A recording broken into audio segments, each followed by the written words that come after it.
Oklahoma's not certainly not the most competitive, the way the districts are drawn, and also, perhaps the nature of the year. There's a Republican tide going on. But those kinds of factors aside, there's a group called Ballotpedia, just like it sounds, just like encyclopedia, but Ballotpedia.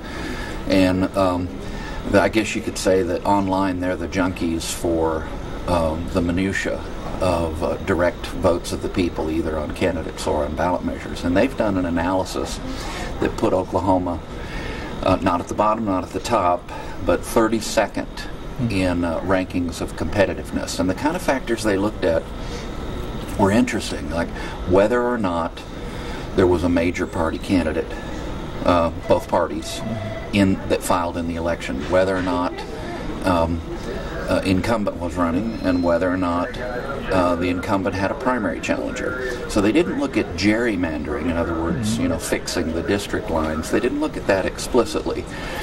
But by their analysis, Oklahoma's the 32nd, and an argument in its favor in terms of competitiveness is the fact that Oklahoma does have term limits, which creates a natural churn.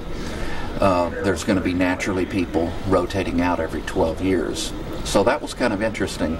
We certainly do have competitive races in Oklahoma, and there's some here in the urban Oklahoma City area that are interesting, somewhat competitive, but the incumbent's probably going to win.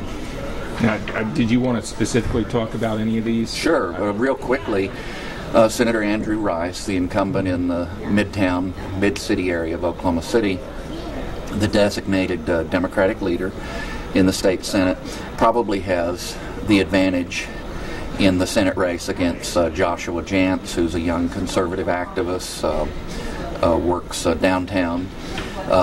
Jantz is a credible guy, but Rice fits the district pretty well, probably has all the advantages. And the thing to remember about that particular district, it was John Kerry's second strongest district in 2004 against George W. Bush in the presidential re-election, which gives you an index that, okay, so kind of a strong Democratic area.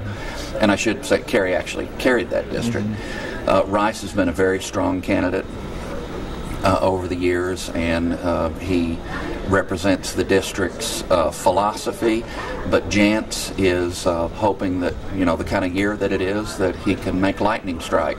And he's presentable, and he's worked hard, gone door to door, and so has Senator Rice.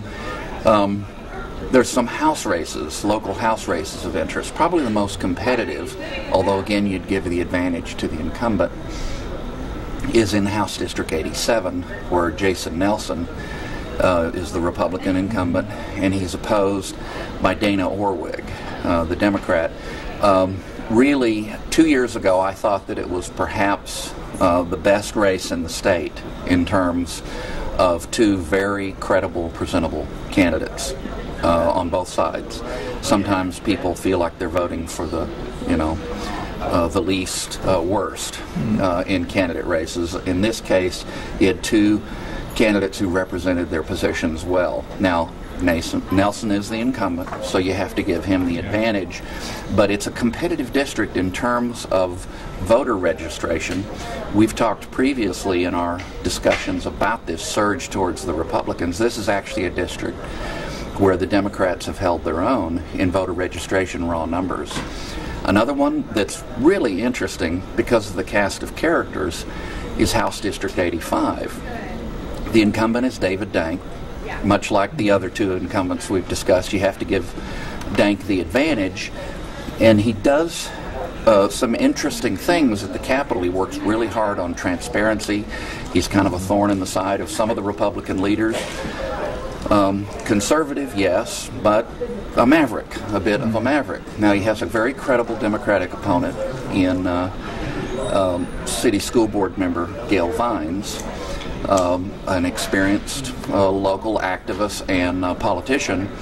The fly in the ointment for Ms. Vines is Edward Shadid, who's a respected physician who is running as an independent. He's spending personal money, doing a different kind of campaign, very much oriented towards electronic communications, social media, and he's the fellow that brought in something we all covered in the news, which was Ralph Nader coming to town to talk about ballot access. And you could make the argument that Shadid is really running primarily to make the case for easier ballot access for independent candidates. Now, Dank has the advantage because the center-left is split. Lightning could strike, I suppose. In a normal year, that would be a competitive district, but Dank has the edge. Last one to mention is Representative Al McCaffrey. He has a young man named Dominique Block, black Republican, describes himself as a hip-hop Republican, running against a well-known gay Democrat, a hard-working legislator. Given the nature of the district, the edge has to go to McCaffrey. But it is interesting that despite the criticism that could be drawn from the Ballotpedia study of lack of competitiveness, that in these 4 races you have major party candidates on both sides, and both candidates on both sides are spending money, and the voters have a choice. So, very good. Yeah.